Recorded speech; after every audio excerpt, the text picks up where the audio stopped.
के सामने आप झूठ के बोलोगे, कहते को गुटी ला गया बीच में, नाम टूट गया, और नहीं बताओगे तो आपका नाम खंड है, लाभ हो को नहीं, कनेक्शन कट चुका है ऑटोमेटिक। तो यह झूठ बोल के भी के आपने फिर फायदा हुआ, लाभ हुआ, हानि हुई, बल्कि लाभ नहीं हुआ। और भी कोई माता धोखा को कोई और किसी भी कारण से नाम खंड हो जाता है, तुरंत बताना चाहिए। ठीक है, ये दास क्या करेगा, थोड़ा बहुत धमकावेगा, करड़ा करूंगा, भाई गलती है, खबरदार, जैसे आपने नियम भंग किए हैं, तो आपका नाम फिर शुद्ध कर दिया जाएगा, उपदेश दिया जाएगा, नहीं तो आपका कामयाबी नहीं मिलेगी आपको। लेकिन बार बार यह हैबिचुअल नहीं होना चाहिए, अगले नाम तो मिल ले जाएगा, इसका कोई समय होता है, इसकी लिमिट होती है, कितनी बार किन परिस्थितियों में आपने से खंड हुआ, फिर वो नाम आप चाहे 20 बार दे दियो, काम करना बंद कर देगा। तो इसलिए हमने बहुत डर के, जैसे माता गर्भ को रख यत्न बना और ठेस लगे तो छन हो तेरी ऐसे भक्ति जा। किसी बहन बेटी को काफी समय के उपरांत गर्भ रहा हो, फिर वो जाने है उस बच्चे की, उस गर्भ की वो कितनी चिंता करती है। रात में भी करवट लेते समय भी एकदम आंखें खुल जाती है तो देखती है कहीं मेरे बच्चे पर दाब तो नहीं आएगी, कहीं बच्चा मेरा खराब तो नहीं हो जा। ऊंचे नीचे पर पैर टेकते समय भी वो कई बार सोचती है। तो पुण्यात्माओं, ऐसे ही ये भक्ति रूपी गर्भ को आपने ऐसे यत्न बनाकर बचा कर रखना पड़ेगा, फिर ये अनमोल लाल आपको मिलेगा। जैसे माता गर्भ को रखे यत्न बनाए और ठेस लगे तो क्षीण हो जाए, तेरी ऐसे भक्ति नसाए। तो हमने अपने इस लाल भक्ति रूपी गर्भ को बहुत सुरक्षित रखना है। ये बकवाद करने की बात नहीं है, ये मजाक की बातें नहीं है, इनको हृदय में धरना पड़ेगा कि हम क्या करने आए हैं, किस उद्देश्य से हमने उपदेश लिया है। ठीक है, शुरू प्रारंभ में हम आते हैं कोई दुख निवारण के लिए, वो भी होगा क्योंकि भगवान सारे काम करेगा, और फिर कुछ दिनों में आपको ज्ञान हो जाएगा, फिर आप कुछ नहीं मांगोगे, केवल यही मांगोगे परमात्मा चरणों में रखना, हे गुरुजी चरणों में रखना, दूर ना करना। क्योंकि जब हम चरणों में रहेंगे तो फिर परमात्मा कौन सा बालक है, अनजान है, उसने हमारी प्रॉब्लम का पता को नहीं, वो तो अंतर्यामी है, हमारी प्रॉब्लम हमें नहीं पता, उसको पता है। और जो सच्चे जलते अनन्य मन से पतिभर्ता पद पे आके भक्ति करते हैं, पतिभर्ता पद का अर्थ है कि किसी और इष्ट की पूजा नहीं करे, केवल अपने कबीर परमात्मा की, नथिंग एल्स। तो ऐसे पतिभर्ता स्त्री की कहते हैं, जो जब ऐसी मदद करता है परमात्मा, पतिभर्ता जमीन पर दो धरे पाओ और समरस झाड़ू देते हैं, कहीं ना काटा लग जावे। जैसे पतिभर्ता यानी एक इष्ट पर आश्रित और सभी उपासनाएं छोड़कर सच्चे दिल से गुरु मर्यादा में चलती हुई जो आत्मा पुण्य आत्मा है, वो पतिभर्ता परमात्मा के प्रति है। और फिर अपने जीवन रूपी सफर में वो जितने भी कदम रखती है परमात्मा, उस पाप रूपी कांटों को आगे आगे बुहारता चलते हैं, झाड़ू देते हैं, कहीं मेरी प्यारी आत्मा को कांटा ना लग जा, यानी कोई कर्म दुख ना दे जावे। पतिव्रता जमी पर जो धर है पाओ और समर्थ झाड़ू देत है, कहीं ना काटा लग जाए। कि गुरु से कपट शिष्य जो राखे, यम राजा के मुगदर चाखे, और ही है कपट मुख प्रीत उचारे। ऊपर देता है मीठा बोले हाँ जी, और अंदर में दोष रखे। कहते सो जीव कैसे लोक सिधाई, और बिन गुरु मिले मोहे ना पाई। गुरु के मिले, गुरु का मिलना है कि गुरु के साथ तू एक रस हो जा, और जब तू गुरु के प्रति समर्पित होगा, यानी सद्भावना तेरी इसके साथ रहेगी, निष्कपट होगा, तो तब मुझे प्राप्त कर सकेगा, नहीं तो बिन गुरु मिले मोहे ना पाई। यानी गुरु से नहीं मिलेगा, उसकी आत्मा में तेरी जगह नहीं होगी। पुण्यात्माओं, आप जी जैसा भी व्यवहार और भक्ति कर रहे हो, इस दास के नोटिस में होता है, और अंदर से उस भक्त के प्रति एक विशेष रहम जाता है दास को मालूम, आप तो इस बात को नहीं समझ सकते। एक विशेष उसकी तरफ आशीर्वाद भरी अंदर से लहर जाती है, तो वो लहर आपको प्राप्त करनी है, वो मिलन है, वो मिला है मेरे से। तो इस प्रकार आप मर्यादा में रहोगे और सत भक्ति करते रहोगे तो परमात्मा की अंदर से आपके प्रति एक विशेष कसक, एक मेहर की नजर रहती है और उससे ही भगवान मिलेगा। तो यहाँ परमात्मा कहते हैं गुरु भक्ता मम आत्म होई और वा के हृदय रहु समोई। गुरु भक्ता मम आत्म होई वा के हृदय रहु समोई। वही बात आकर रुकेगी कि गुरु का जो भक्त है वो मेरी आत्मा है और जो गुरु के प्रति जिसकी श्रद्धा नहीं वो मेरा लगता ना कुछ। क्योंकि अब ये सोचकर चले है भगवान के मेरे स्थान पर आज ये बैठा है ये दास और मैं इसके स्थान पर आ जाता तो ये मेरे साथ भी ऐसा व्यवहार करेंगे। ये तो स्वभाव यहाँ परिवर्तन करने के लिए आपने रिहर्सल करनी पड़ेगी। अब गुरु जी के सामने झूठ वही बोलेगा जिसने अपनी भक्ति का नाश करना। ना दास कोई पैसा मांगता, ना कदे थारी पर्ची काटता, ना आपको ज्ञान देता हूं ऐसे पुण्य दान करो, इच्छा हो तो करो, भक्ति करो। और फिर भी कोई विकार आप रखते हो तो अपना नाश कर रहे हो, अपने को धोखा दे रहे हो और साथ में इस दास के साथ जो है कपट करके भगवान से कपट कर रहे हो। तो आपने निर्मल होना पड़ेगा। हो जाए कोई किसी कारण से गलतियां, क्योंकि आप संख्या में कम हो, समाज जो दूसरे भाव में ज्यादा है, एक एक परिवार में एक सदस्य नाम ले रखा है, 4 नहीं ले रहे हैं, तो गलती बन सकती है। तो उसकी अक्षमा याचना करें। दास फिर आपको करड़ा भी करता है, धमकाता भी है, खबरदार ऐसा करा तो नाम नहीं दूंगा। बिल्कुल सही है, बार बार नाम तोड़ने से भगवान के साथ चीटिंग हो जाती है। तो गलती हो जाए तो फिर अक्षमा याचना करें, पुनर्उपदेश दिया जाएगा। आपके गलती बन जाने से फिर नाम खंडित हो जाता है, वो कनेक्शन कट जाता है, पावर नहीं जाएगी आपके घर पे, वो पुनः कनेक्शन जुड़वाना पड़ता है, तब वो पावर फिर शुरू हो जाती है। तो इसमें कपट नहीं करें। हो जाए गलती कोई बात नहीं, बन सकती है, क्योंकि हम भयंकर लोक में रह रहे हैं, हमें भी पता है। लेकिन जानबूझ कर बार बार बकवाद फिर भगवान न नहीं सुहावेगी। घनी मजबूरी हो तो हो सकती है कभी, लेकिन फिर बार बार उन मजबूरियों से भी संघर्ष करना सीखो।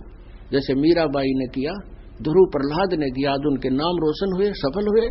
और समाज अपने आप फीका पड़ जाएगा जब आपकी सच्चाई को देखेगा, आपका अनुकूल करेंगे, अनुसरण करेंगे, आपका साथ हो जाएंगे। उनको भी चाहिए भगवान। बिना ज्ञान का व्यक्ति हमारा विरोध कर सकता है, ज्ञानवान तो हमारा साथी हो जाएगा। जैसा मोती ओस का ऐसी तेरी आवे, गरीबदास कर बंदगी भाई भौर न ऐसा दाव, ऐसा दाव, ऐसा मौका, ऐसा चांस मनुष्य शरीर और फिर ये तत्व ज्ञान, और अब भी तुम पीछे रहोगे। कहते फिर परमात्मा ना संभाले तुमने कई हजारों वर्षों तक, हजारों युगों तक नहीं संभालेगा, क्योंकि आप रिजेक्ट कर दिए जाओगे कि इतना कुछ होने के बावजूद भी। और फिर अपनी अज्ञानता और अपने ही ज्ञान के ऊपर आधारित होकर के अपने आप ही चले, संत की एक भी नहीं मानी। क्यों कुछ दिनों के बाद परमात्मा इतना सुख दे देता है, यूं सोचा बस मौज माजरी है और ऐसे ही होना था। नहीं, यही भूल समाप्त कर देना कि प्रभु के चरणों में आने के बाद जो आपने पुण्यदान किया है, ये हो सकता आपका इस जीवन भी चल सके और 1-2 जीवन और भी चल सकता है, इतना पुण्य हो जाता आपका। लेकिन जिस दिन से आप संत से विमुख हो जाते हैं उसी दिन आपका फुल स्टॉप हो जाता है। आप जो परमात्मा की मर्यादा को भंग कर देते हो, अपने मनमुखी शुरू हो जाते हो, उसी दिन से आपकी भक्ति पर फुल स्टॉप लग जाता है आगे की। जब तक आप पुनः उपदेश प्राप्त नहीं कर लेते, उपदेश प्राप्त कर लेने मात्र से भी नाम नहीं जुड़ जाता। परमात्मा कहते हैं इन बातों क्या पाइये कर सतगुर नजर निहाल, राजी कर सतगुर रूठे नू। ठीक है, कोई भक्त है, पहले लगा हुआ है, फिर उसने बीच में बकवाद कर दी, दोबारा भी चौथा भी नाम ले जाता है। जब तक इस दास हृदय से उसको उपदेश नहीं देता, तब तक उसका पुनर्नाम सब नहीं जुड़ पाएगा। ये मेरे बस की बात नहीं, ये परमात्मा की ही प्रेरणा अंदर से होती है। नाम अवश्य दे दिया जाता है, क्योंकि हमारा स्वभाव है कि हो सकता है ये बालक फिर सुधर जाए, बच्चा भगवान का। तो इसलिए कहते हैं राजी कर सतगुर रूठे नू, यानी अपने सदगुरु, मान ले आपसे गलती हो जाती है, सदगुरु क्यों रुष्ट होते हैं? क्योंकि आप विद्यार्थी, वो विद्यार्थी से टीचर रुष्ट होता है जो कोई भी मर्यादा नहीं निभाता, बार बार समझाने के बाद भी शरारत करने से बाज नहीं आता, तो वो उससे रुष्ट होता है। ऐसे ही परमात्मा का मार्ग है, आप विद्यार्थी हैं, ये दास आध्यात्मिक टीचर है। आपके हित के लिए आपको समझाया बुझाया जाता है, गलती करते हो आपको धमकाया भी जाता है, आपके भविष्य को मद्देनजर रखते हुए। निदास का कोई लेन देन नहीं। अब जो बच्चे परमात्मा से विमुख हो गए, नाम ले रखा था, गलतियों पर गलतियां की, हमने उनको धमका दिया, उनका नाम काट दिया गया यहाँ से, इस विद्यालय से, तो वो बाहर चले जाते हैं अपने दूसरे क्षेत्र में या दूसरे संत के पास, या जैसी पूजाएं उसको पहले करते थे वो करने लग जाते हैं। और वो कहते हैं हमारे तो आज भी ठाठ हो रहे हैं, हमने तो उनको छोड़ दिया, उस नाम को भी, संस्था को भी छोड़ दिया, और कहते अब हमें कोई हानि नहीं हो रही है। पुण्यात्माओं, आप जब तक आपका नाम जुड़ा है, आप कोई गलती करते हो, परमात्मा आपको झटका देता है एक आधा हल्का सा, ताकि तुम सुधर जाओ, सावधान हो जाओ, आगे गलती ना करो। और जब यहां से विमुख हो जाते हो, आपका नाम कट जाता है, आप सत्संग में भी आते रहोगे, परमात्मा आपको स्वीकार नहीं करता है, तो फिर आपके ऊपर झटके नहीं आएंगे, आपको केवल वो काल पुण्य देगा जो आपका दे रखा है। जैसे विद्यार्थी, जो बच्चा स्कूल में आता है, गलती करता, टीचर उसको पीटता भी है, एक आधा थप्पड़ भी मार दे, खुड़कावट धमकाता भी है, और जब वो बच्चा स्कूल छोड़कर चला जाता है, फिर चाहे वो गधे पर बैठ कर वारी लेता रहे, कहीं घूमता रहो, कहीं खेलो, वो टीचर उसको कुछ नहीं कहेगा, उसके साथ से निकल जाएगा। वो कितनी शरारत कर रहा हो, वो नहीं, टीचर नहीं बोलेगा उससे, क्योंकि अब उसका विद्यार्थी नहीं रहा। इसी प्रकार जो अनजान व्यक्ति यहाँ से चले गए, उनको पूर्व जन्म की जो यहाँ रहते हुए और इस जन्म में भी जो पुण्य किए, भक्ति की, वो काल उनको अवश्य देगा, और उसके कारण वो ठाठ करते नजर आएंगे, और हो सकता है इस जीवन में कोई हानि भी ना हो, क्योंकि उनको पीटेगा नहीं अध्यापक, क्योंकि वो अब विद्यार्थी नहीं रहे और अपना जीवन बर्बाद कर रहे हैं। फिर मजदूर लगेंगे जो विद्यार्थी विद्यालय छोड़कर चले जाते हैं टीचर के धमकाने खुरकाने से, तो वो सफल नहीं हुआ करते। तो इसी प्रकार हमने उस परमात्मा की भक्ति करनी है। तो क्या कहते हैं, ये जो सतनाम आपको मिला है, सतनाम, और इस सतनाम को मिलने के उपरांत आपको सारनाम नहीं मिला और आपकी मृत्यु होगी। आपको न जाने कितने जन्म मनुष्य के मिल जाएंगे, मोक्ष नहीं है, मनुष्य के जन्म मिलेंगे, अच्छे से अच्छे जन्म मिलेंगे, और फिर आपके ये दोनों मंत्रों की कमाई जब समाप्त हो जाएगी, आप फिर सिंपल मैन बनोगे, साधारण व्यक्ति के घर में जन्म होगा, और उस समय ये दयालु परमात्मा फिर आपको अवश्य संभालेगा, आपको 84 लाख योनियों में नहीं जाने देगा, शीघ्र सी नहीं जाने देगा, यानी फिर हम बिल्कुल नहीं सुनेंगे, वो बात है अलग। तो पुण्यात्मा, ये भी कच्चा काम रह जाएगा यदि सतनाम ही प्राप्त हो गया और आपकी मृत्यु होगी। सारनाम योग्य नहीं बने, नखरे करते रहे। अब क्या देखता है ये दास, नाम ले गया था जी पिछला महीने और नाम खंडित हो गया, पहला नाम लिया था दोबारा लूंगा। अच्छा भाई, क्योंकि पहले मंत्र वाला तो गलती कर सकता है, क्योंकि वो तो एकदम नया बच्चा होता है, पहली कक्षा का बालक होता है, हो जाता है खंड, लेकिन नहीं होना चाहिए। कोशिश करे कि जो काम करने लग गए उसको पूरा ही किया जाना चाहिए। तो फिर दोबारा उपदेश ले लेता है, फिर 4 महीने के बाद उसको सतनाम भी प्राप्त हो जाता है। सतनाम लेने के बाद फिर 6 महीने के बाद फिर कह जी नाम खंडित हो गया मेरा, तो ऐसा हो गया वैसा हो गया। अच्छा भाई, 1-2 साल के बाद फिर कहेगा जी मुझे शंका है, मेरा शायद नाम खंडित हो गया, और करे बिना रहता नहीं, आप गलती अवश्य कर देता है। तो पुण्यात्मा, कोई बात नहीं, अब परमात्मा ने आपको पार करना है। ये अब बैन उठ गया है, कलयुग में ये समय आ गया है कि सभी प्राणी जो इस तत्व ज्ञान को ग्रहण करके इस मार्ग पर लग जाएंगे सभी पार हो जाएंगे। लेकिन पार होंगे वो जो बार बार ये अपने नाम को खंडित ना होने देंगे। अब क्या देख रहा है ये दास, जिन 10-10 साल नाम लिया न हो गया, तीनों मंत्र प्राप्त हो गए, वह भी नो कह दे मेरा तो नाम खंडित हो गया जी, ऐसी गलती बन गई। तो भाई ये पार होने के लक्षण नहीं है आपके, बहुत सावधान होना पड़ेगा। क्यों? हाँ, इतना है कि परमात्मा दयालु है, इन्होंने बहुत ज्यादा कंसेशन दे दी है कि कोई बात नहीं, इस बूढ़े कलयुग में, इस घोर कलयुग में ये गलती हो ही जाती है। लेकिन आपका जान का समय आ गया और उससे 1 महीने पहले फिर कह दोगे मेरा तो नाम टूट गया, ये कोई बात हुई नहीं। सावधानी बरतो।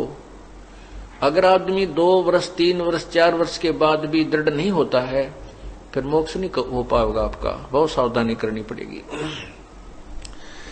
अब परमात्मा कहते समझा है तो सिर दर पाओ, बहुर नहीं रे ऐसा दाओ। तो पुण्यात्मा जो ये दास आपको कह रहा है, फिर आपके साथ क्या होगा? जिनको सार नाम भी प्राप्त हो गया है उन गिल्ला के बनेगी, उनको और कुछ कंसेशन भगवान देगा, लेकिन मोक्ष नहीं होगा। ये मत समझना कि सार नाम मिल गया आप पार हो गए, नहीं, इसकी भी कमाई करनी पड़ेगी, आपने अंतिम श्वास तक करनी पड़ेगी। उसके साथ क्या बनेगा कि आप की मृत्यु होगी, सार नाम की कमाई पूरी बनी नहीं तो फिर आपको तुरंत ही मनुष्य जन्म मिलेगा। जैसे कुछ भक्त चले गए जिनको सतनाम मिला हुआ था और सारनाम नहीं मिला, उनको भी तुरंत मनुष्य जन्म मिलेगा और इसी क्षेत्र में मिलेगा। हो सकता है जो उनके परिवार ने अगर नाम ले लिया हो और वो बुढ़ा मर गया तो उसको हो सकता है उन्हीं के घर में फिर दोबारा जन्म मिल जाएगा तुरंत ही, और वो 2-3 वर्ष का होते ही फिर नाम ले लेगा। अभी तक ये दास यहां पर परमात्मा ने छोड़ रखा है, तो उसका मोक्ष अवश्य होगा, क्योंकि फिर उसका नाम खंडित नहीं होगा। क्यों नहीं होगा? क्योंकि वो छोटा सा बच्चा होगा और उसके घर में पहले से परमात्मा की अमर वाणी चल रही होगी और उसका नाम खंडित होए को ना।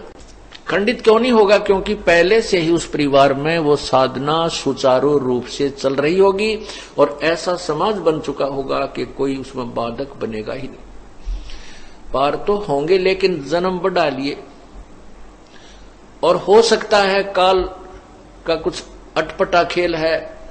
और पुण्यात्माओं, आप ये मत सोचना कि अगले जन्म में देख लेंगे, या भी पेंडिंग नहीं छोड़ना आपके।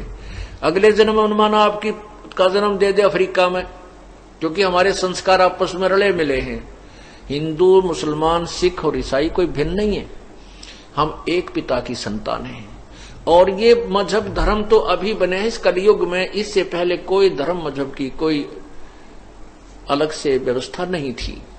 और तो उस समय हम आपस में एक दूसरे से रले मिले रहे हैं, हमारे संस्कार एक दूसरे में उलझे हुए हैं। आज हम हिंदू घर में जन्म है तो मृत्यु के उपरांत हम हो सकता है किसी मुसलमान के घर जन्म लेंगे, क्योंकि वो पुण्यात्मा से हमारा कोई संयोग हो सकता है, तो वहां चले जाएंगे। तो वहां फिर कौन समझाओगा आपको तत्व ज्ञान को? ऐसे कट्टरपंथी बन गए हैं। तो इस प्रकार आपका बहुत सौभाग्य है कि आपको पहले जन्म हिंदुस्तान में और फिर हिंदू धर्म में। हिंदू धर्म में अभी इतना कट्टरपंथ नहीं आया है जितना कि अन्य धर्मों में प्रवेश कर चुका है। वो तो एक शब्द भी सुनने को तैयार नहीं है। और हिंदू धर्म ने का सभी संतों ने अंडोला बना रखा है। कोई फलाना पंथी, कितने तक गुरुओं के पंथी से इस हिंदू समाज के अंदर न्यारे न्यारे बना डाले। पहले तो हिंदुस्तान, दूसरे हिंदू धर्म के अंदर आपका जन्म, और एक विशेष सुविधा सिख धर्म में भी है कि उसमें भी किसी को कोई बाउंडेशन नहीं है, वो जहां चाहे अपनी भक्ति ग्रहण कर सकता है। दूसरा सौभाग्य यह है कि जिनको सिख धर्म में जन्म है। और मुसलमान धर्म एक ऐसे कट्टरपंथ बन गया है कि वो तो किसी की बात सुनकर राजी को नहीं। हम इसमें आगे ना चल करके वापस आते हैं कि मान लीजिए आपका ये जन्म मनुष्य का भी हो गया और हो गया मुसलमानों में, तो फिर वो आप इस मार्ग को ग्रहण करने से वंचित रह जाओगे, क्योंकि वहां की मर्यादाएं बहुत कठिन बना दी गई। अब क्या होगा कि मान लीजिए जैसे जिसको सारनाम मिल गया है और उसका मोक्ष मृत्यु हो जाती है, पार नहीं हो पाया, तो दूसरा जन्म होगा, मनुष्य का ही होगा। लेकिन ये आवश्यक नहीं है। वैसे तो कृपा है परमात्मा की, आपके संस्कार वो चेंज वेंज करके यही भी कर सकता है, हो सकता है, मतलब एक ऑप्शन मान के चलो, एक ज्यादा इस चीज को विचार करके चलो कि हो सकता है आपका कितना दूसरे अरब कंट्रीज में हो गया। पहले तो वहां इस ज्ञान की छीट भी ना लागण दे, युकाल वहां तक पहुंचने भी ना दे इस ज्ञान को, और फिर वहां आप मनमाने कोई देश के राष्ट्रपति बन जाओ, फिर अपने भक्ति की आवश्यकता है कोई ना, वहीं अपने उन जो भी वहां की साधना उसी में लीन रहोगे और ये सोचोगे कि इसी साधना से मुझे ये मौज हो रही है। नहीं, वो साधना न्यारी है जिससे आपकी मौज हो रही है।